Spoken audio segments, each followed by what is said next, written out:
सास का आदान प्रदान। वह दूसरे की थाली में घी ज्यादा दिखता है, कहावत है ना।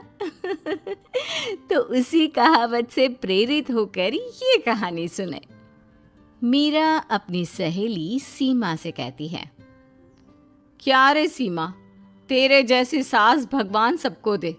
कोई रोक टोक नहीं, कोई बोलियां नहीं, आराम से रहती है और आराम से रहने देती है। एक मेरी सास है। माना कोई रोक टोक नहीं है, लेकिन दूसरी कई परेशानियां हैं जो मेरी सास के साथ है, तू नहीं समझेगी। चल अच्छा रखती हूँ, ननद आई है, उसकी खातिरदारी करनी है। मीरा सीमा की सास से काफ़ी इम्प्रेस रहती है। फिर एक दिन सीमा मीरा के घर किसी काम से जाती है। मीरा की सास कहती है, हाँ भाई सीमा, क्या करने आई है? घर में कोई काम धाम नहीं है क्या? सीमा को तो शौक लगता है, ऐसे कोई कैसे बोल सकता है। आंटी, मैं कौन सा कुछ लेने आई हूँ, देने ही तो आई हूँ। ये अचार बनाया था। तभी मीरा आ जाती है। अरे तू अचार लाई है? तेरी सास ने कुछ कहा नहीं? यहाँ मेरे घर पर तो सामान सड़ जाए, लेकिन मेरी सास मजाल है किसी को चवन्नी भी देने दे। अरे क्यों ना बचाऊं चवन्नी, मेरे बेटे की मेहनत की कमाई है। तेरे भरोसे रहूं तो सब लुटा दे। अब ले ले अचार उससे और दफा कर। मीरा सीमा से अचार लेकर उसे बाहर तक छोड़ने जाती है। अरे यार, तेरी सास तो बहुत अच्छी है। क्या बात कर रही है? कितनी तो बेइज्जती करती तेरी, लेकिन फिर भी तुझे मेरी सास अच्छी लगी। मेरे घर आजा कभी, मेरी सास को देखेगी ना तब पता चलेगा।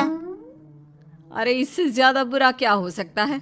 जरूर आऊंगी मैं तेरे घर, लेकिन मैं कुछ लेकर नहीं आ सकती। हाँ, देख रही है ना मेरी सास का हाल।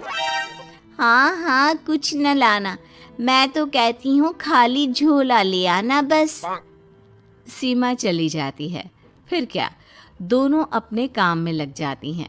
लेकिन एक रोज न जाने क्या होता है, मीरा सीमा के घर आती है। सीमा की सास कहती है, अरे सीमा, देख तो कौन आया है, तेरी सहेली मीरा। मीरा, आज कैसे यहाँ पर? आजा आजा।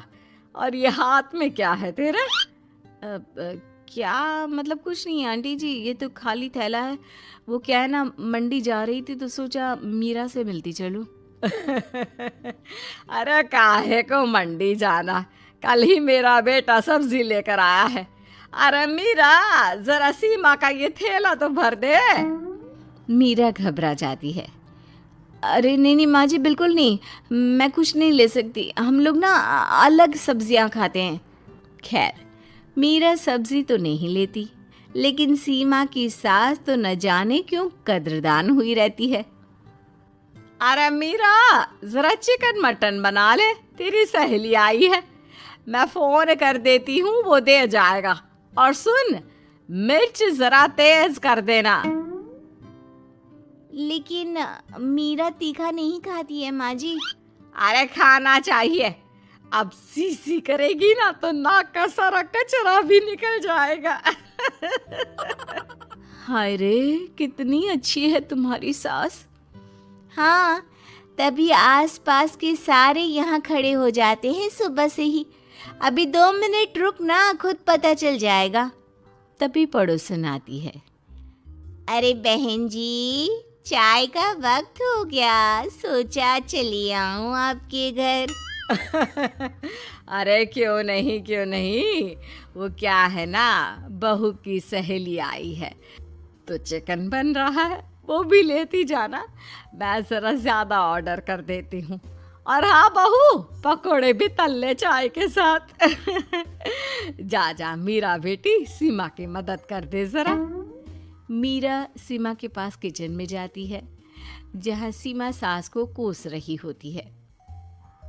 घर में कितनी मुश्किल से सब्जी और राशन आता है, लेकिन ये नहीं समझेंगी। अरे पिछले महीने भी 2 बार राशन लाना पड़ा था, लेकिन ये है कि सच्ची यार, फिर भी तू लकी है। तेरी सास कम से कम मेरी सास की तरह तो नहीं है। मीरा कुछ देर रहकर वहां से चली जाती है। दोनों बहुएं किसी तरह सास के साथ दिन काट रही थी कि एक दिन सीमा कहती है, नहीं नहीं माँ जी, बस करिए, तंग आ गई हूँ मैं आपसे। मैं अब आपके साथ नहीं रह सकती। एक बार, बस एक बार आप मेरी सहेली मीरा की सास की तरह बनकर देखिए। अरे कितनी अच्छी इंसान है वो, कितना सोचती है घर के लिए। दूसरी तरफ मीरा, माँ जी कैसी हैं आप? कुछ तो सोचा करिए। समाज नाम की भी कोई चीज होती है। बस एक बार मेरी सहेली सीमा की सास की तरह बनकर देखिए। अरे कैसे जी जाती है जिंदगी, उन्हीं से पता चलेगा। दोनों की सास को आता है गुस्सा। अरे भाई, कोई छोटे बच्चे तो है नहीं जो किसी के साथ तुलना कर दे और वो कुछ ना कहे। मीरा की सास कहती है, मुझे तो सीमा के पास ही छोड़ा। सीमा की सास कहती है, तू ना मुझे मीरा के पास ही छोड़ दे। दोनों एक दूसरे से सलाह करती हैं और सासों का किया जाता है आदान प्रदान, यानी एक्सचेंज। अगली सुबह मीरा की बदली हुई सास, अरे मीरा, मेरी बेटी आ रही है। मीरा को तो आदत थी कि घर का कोई भी आए दमड़ी ना निकले, ना कुछ बनाना ना कोई लेन देन। अच्छा माँ जी, ठीक है, कोई बात नहीं। अरे कैसा कोई बात नहीं? अरे लाओ 16 तरह के पकवान और ननद को देने के लिए सीधा निकालो। सीधा समझती हो ना? देना, लेन देन? अरे माँ जी कैसी बात कर दी। इस घर में जो कोई कुछ भी ले आए, लेकिन मजाल है घर की चवन्नी भी कहीं चली जाए। अरे ये तो परंपरा ही नहीं है इस घर की। बाकी खाना हो तो रोटी दाल बना देती हूँ। रोटी दाल तो मेरी बेटी दुख में भी नहीं खाती, तो मायके में क्यों खाए। मैं अभी चिकन, मटन, पनीर और दाल ऑर्डर कर रही हूँ, सब बना देना। लेकिन मेरी तो आदत ही नहीं है इतना सारा खाना बनाने की। नहीं नहीं माँ जी, मुझे तो माफ करें। अरे कैसी बात कर रहे? तेरी सास की बेटी नहीं आती थी क्या? आती थी ना, खूब आती थी, लेकिन मजाले की सास कुछ एक्स्ट्रा कर दे। माँ जी देखिए, मेरी तो ये आदत नहीं है। दूसरी तरफ सीमा,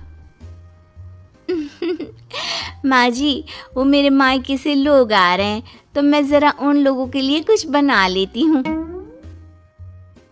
क्यों क्यों बना लेती हो? दाल रोटी बनी है ना, साथ में अचार रख देना। वैसे आ क्यों रहे हैं बेटी के घर? सीमा को तो बहुत बुरा लगता है। कहाँ तो उसकी सास पड़ोसी के कुत्ते को भी घी की रोटी खिलाती है, और कहाँ ये मीरा की सास जो उसके मायके वालों के लिए सूखी रोटी अचार रख देने की बात कर रही है। वो मेरी भाभी आई है ना, नई नई, तो शादी के बाद भाई पहली बार आ रहा है। हाँ तो उन लोगों को बोल दो, हमारे घर का रिवाज है सास के लिए 10 साड़ी, हार और सजावट का सामान लेकर ही आना, समझे? सास तो बोली जा रही थी, लेकिन सीमा को कुछ समझ में नहीं आ रहा था कि वो क्या करे।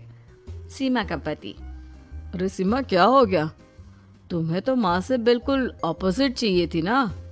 कहाँ माँ हर किसी के आओ भगत में तुम्हें लगा कर रखती थी, लोगों से खूब मिलती, घर का सामान बांटा करती थी।